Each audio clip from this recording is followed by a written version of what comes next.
Cette année, de nombreuses questions se posent. Est-ce que Donnarumma est un crack qui a traversé des périodes un petit peu difficiles mais qui réussit à se reprendre de la meilleure des manières? Ou est-il un joueur légèrement surcoté qui a peut-être sa place dans d'autres équipes mais qui au PSG devrait le quitter? On va s'y intéresser tout de suite. Alors tout d'abord, il faut parler de la situation contractuelle de Donnarumma.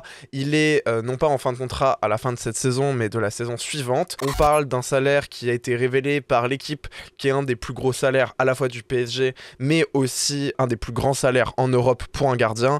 On parle à ce tarif de gardiens comme Thibaut Courtois, comme Alisson. Est-ce que Donnarumma est à ce niveau?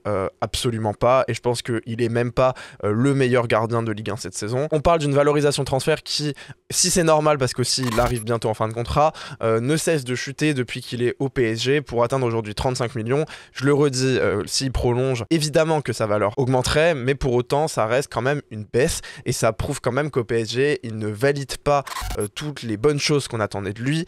On parle d'un joueur qui est arrivé très jeune, et ça c'est vrai. C'est un joueur qui quand même aujourd'hui a 26 ans. Alors pour un gardien c'est vraiment jeune, mais on peut pas non plus dire qu'il a 21 ans, qu'il vient de commencer sa carrière. Là il y a des défauts qui arrivent, qui restent très présents saison après saison. Il y a beaucoup moins de progrès par rapport à ce qu'on attendait, et surtout par rapport aux échéances importantes qu'il a. Parce que, et là on peut en arriver à son profil, c'est un joueur qui a des qualités assez particulières et qui a surtout des défauts assez particuliers.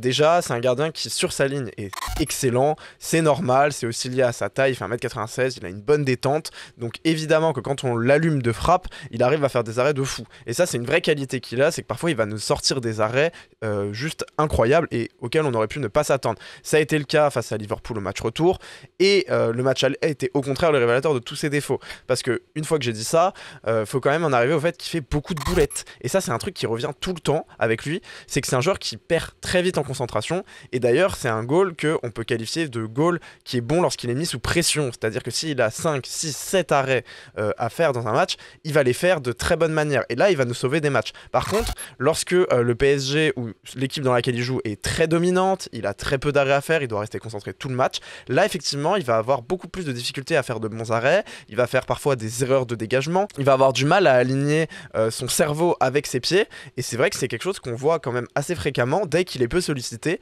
il performe pas. Et là, c'est vrai que c'est un défaut parce que, effectivement, dans des clubs un petit peu moyen plus ou deuxième, troisième chapeau, oui, on était sollicité tout le temps parce qu'on faisait pas toujours des très bons matchs, parce qu'on était souvent pris à revers. Là, maintenant, il faut quand même noter que l'équipe domine énormément, qu'il y a assez peu d'occasions concédées, mais malheureusement, on se retrouve avec un Donnarumma qui a pas des très bonnes statistiques d'XG.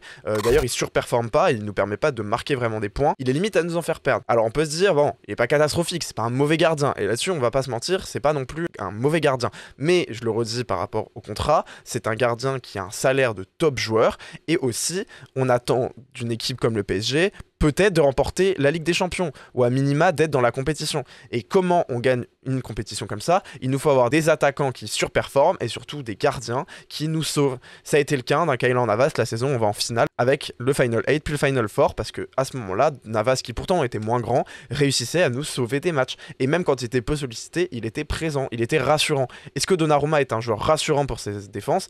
Non.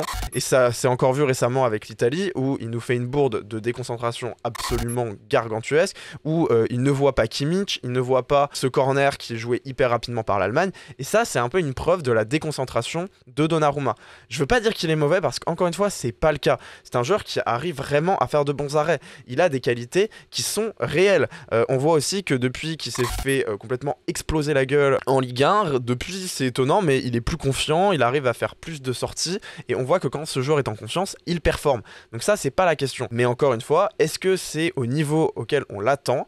Et bah la réponse est non. Et la réponse aussi est que dans une équipe comme ce PSG qui est aussi performant, de là à dire qu'il fait tâche, je sais pas, mais en tout cas, est-ce qu'il mérite une revalorisation salariale qui irait avec sa prolongation de contrat?